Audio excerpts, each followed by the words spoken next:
বিজ্ঞান সাহিত্য অসমত খুব বেছি জনপ্ৰিয় হোৱা নাই।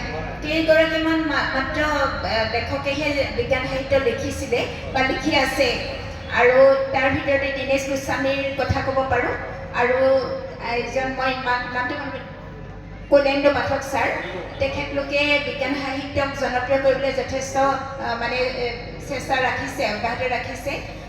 বিশেষকৈ মই নাম ল'ম দীনেশ চন্দ্ৰ গোস্বামী। তেখেতে যে 2050 বছৰৰ পিছত 2050 বছৰৰ পিছত কেনেকুৱা হ'ব পৃথিৱীখন, আমাৰ সমাজ জীৱন কেনেকুৱা হ'ব, এই কথাবিলাক কল্পনা কৰি বা বেলেগ এটা গ্ৰহলৈ গৈ পেলাই মানুহে কেনেধৰণৰ সমস্যাৰ সন্মুখীন হ'ব পাৰে, তেনেকুৱা ধৰণৰ কাল্পনিক কথাবিলাক লৈ পেলাই কিছুমান গল্প লিখিছে, কবিতা লিখিছে।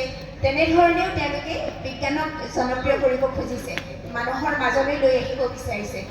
মই সেইটোকে আপোনাৰ পৰা জানিব বিচাৰিছোঁ যে বিজ্ঞান সাহিত্য এতিয়াও জনপ্ৰিয় হোৱা নাই। এতিয়া জনপ্ৰিয় কৰিবৰ কাৰণে আমাৰ লেখকসকলৰ প্ৰতি আপুনি কেনেধৰণে আহ্বান জনাব?